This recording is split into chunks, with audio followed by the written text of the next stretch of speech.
चलिए आज हम देखेंगे जावास्क्रिप्ट का एक बहुत ही इम्पोर्टेंट टॉपिक। तो हम एक फाइल बना लेते हैं यहाँ पे। विजुअल स्टूडियो कोड स्टार्ट कर लेता हूँ। चलिए, ये है फॉर अवेट। तो आपने लूप्स चलाई होंगी ढेर सारी।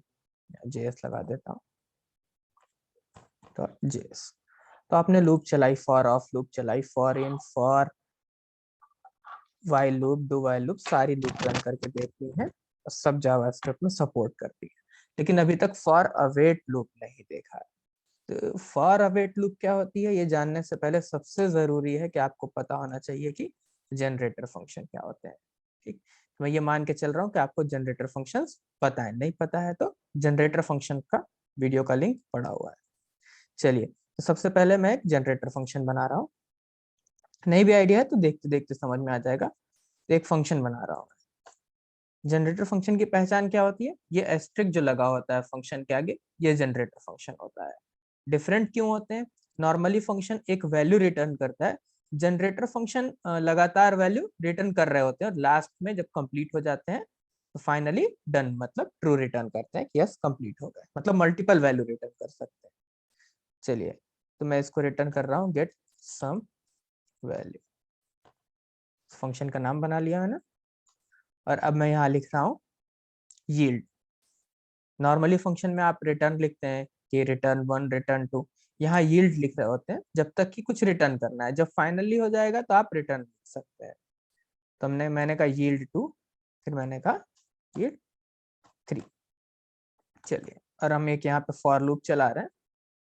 फॉर लेट और const I of get some value, जब तक ये गेट सम वैल्यू कुछ देता रहे लाके यहाँ प्रिंट करते रहिए।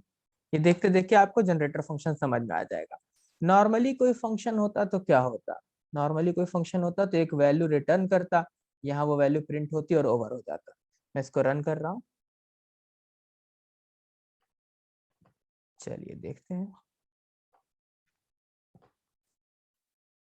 नोड फॉर अवेट, क्या हुआ 2 और 3, यानी इस फंक्शन ने 2 भी रिटर्न किया है आपको और 3 भी, एक सीक्वेंस की तरह रिटर्न कर दिया। ठीक, अब चलते हैं और देखते हैं कि हमें कहाँ तक पहुंचना है। तो ये ठीक था कि 2 दिया 3 दिया, आपने प्रिंट कर दिया। मान लीजिए ये कोई प्रॉमिस रिटर्न कर रहा होता। मान लेते हैं ये प्रॉमिस रिटर्न कर रहा है, प्रॉमिस डॉट रिजॉल्व। अब ये सब मान के चलते हैं कि आपको प्रॉमिस और सारी चीजें पता है, नहीं तो उनके वीडियोस को रेफर करें। और यहाँ पे इसने 4 दे दिया। तो क्या एक्सपेक्टेशन होगी कि 2 आए 3 आए और प्रॉमिस जब रिजॉल्व हो जाए तो उसकी वैल्यू जो 4 है वो प्रिंट होना चाहिए। हमारी एक्सपेक्टेशन ये है। ठीक, अभी ये जो जनरेटर फंक्शन है ये सिंक है, सिंक्रोनस है। ठीक, सिंक्रोनस जनरेटर फंक्शन है। तो सिंक्रोनस आइटरेटर रिटर्न करेगा। सिंक्रोनस जनरेटर फंक्शन है तो सिंक्रोनस आइटरेटर रिटर्न कर रहा होगा। तो हम फॉर ऑफ लूप से आराम से उसको आइटरेट कर ले रहे हैं। सिंक्रोनस आइटरेटर आइटरेबल रिटर्न कर रहा है तो हम इसको आइटरेट करके एक एक वैल्यू प्रिंट कर रहे हैं, आइटरेट कर रहे हैं, लूप चला रहे हैं, तो लूप चला पा रहे हैं, आइटरेशन कर पा रहे हैं। ठीक, लेकिन यहाँ क्या दे रहा है, ये 2 दे रहा है, 3 दे रहा है। अब जो चीज ये यील्ड कर रहा है, इसने कहा प्रॉमिस डॉट रिजॉल्व 4, तो इसने ये प्रॉमिस के अंदर 4 प्रिंट कर दिया, उसका वेट नहीं करा, उसके रिजॉल्व होने का वेट नहीं करा। तो ये जब आप प्रॉमिस रिटर्न करेंगे किसी सिंक्रोनस जनरेटर फंक्शन से, तो उस केस में क्या होगा कि आपकी नॉर्मल जो फॉर ऑफ लूप है वो वेट नहीं करेगी। तो अब आपको यहाँ पर कुछ ऐसा करना पड़ेगा जिससे प्रॉमिस के रिजॉल्व होने का वेट करे। वहीं पे फॉर अवेट लूप स्टार्ट होती है। तो मैं इस लूप को फॉर अवेट में कन्वर्ट करने वाला हूँ, लेकिन मैं इसको कॉपी कर रहा हूँ ताकि आगे भी कुछ डिफरेंसेस दिखा सकूं। इसको कमेंट कर दिया। अब अभी क्या है, फॉर अवेट को आप यहाँ नहीं लिख सकते। क्यों नहीं लिख सकते?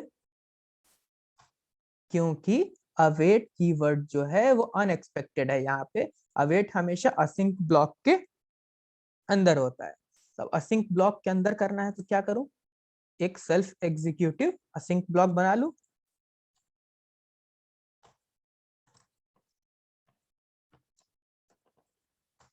और यहाँ पुट कर दूं इसको। अब एग्जीक्यूट करके देखते हैं। तो 2 यील्ड करा था वैल्यू थी, 3 यील्ड करा था वैल्यू थी, और प्रॉमिस डॉट रिजॉल्व रिटर्न करा था इसने क्या किया, वेट किया उसके लिए उसके रिजॉल्व होने का। ये इस अवेट का फायदा है। अगर इसको हटा दूं तो आपको याद होगा यहाँ पे प्रॉमिस 4 आ रहा है। ठीक, तो ये फॉर अवेट का ये जो अवेट है ये हर आती हुई वैल्यू का, जब ये प्रॉमिस 4 रिटर्न करेगा, यहाँ अवेट लिखा है, ये प्रॉमिस के रिजॉल्व होने का वेट करेगा और उसको प्रिंट कर देगा। यहाँ तक तो चलिए एक डिफरेंस आपको दिख गया और बेनिफिट भी दिख गया फॉर अवेट का। केस था सिंक्रोनस आइट्रेबल रिटर्न कर रहा था, सिंक्रोनस जनरेटर फंक्शन था। बट अगर मैं इस फंक्शन के आगे यहाँ असिंक लगा दूं, अब क्या होगा? तो मैं इसको अभी कमेंट कर रहा हूँ, नॉर्मल लूप से इसको प्रिंट करने की कोशिश करता हूँ। ठीक, अब ये असिंक्रोनस आइट्रेटर रिटर्न कर रहा है, आइट्रेटर ही असिंक्रोनस है, तो कोई भी वैल्यू बिना रिजॉल्व हुए आप उसको आइट्रेट नहीं कर सकते हैं। क्या हुआ, एक्सेप्शन दे दिया और इसने कहा get some value is not a function और it's return value is not iterable, क्योंकि ये जो है ये सिर्फ सिंक्रोनस वैल्यूज को आइट्रेट कर सकता है और सिंक्रोनस वैल्यू को बिना रिजॉल्व हुए वो वैल्यू ही नहीं मिल रही, ये इसको आइट्रेट ही नहीं कर सकता क्योंकि ये अब असिंक्रोनस बन चुका है। ठीक, अब इसको कमेंट करते हैं और देखते हैं कि अगर असिंक्रोनस आइट्रेटर का केस हो, कोई भी केस जिसमें आपको आइट्रेटर को असिंक्रोनस बनाना है, जो भी रीजन हो उसका, अब इस केस में कैसे आइट्रेट करेंगे? तो यहाँ पे अगेन आपको फॉर अवेट लूप चाहिए। ये क्या करेगा आपके लिए, ये अवेट है, ये वेट करेगा उसके लिए प्रॉमिस के रिजॉल्व होने का। सो जब भी असिंक्रोनस आइट्रेबल को आइट्रेट करना हो, असिंक्रोनस आइट्रेटर को आइट्रेबल को आइट्रेट करना हो, उस टाइम पे फॉर अवेट लूप आपके काम आएगा। होपफुली ये आपको समझ में आ गया होगा। Thank you.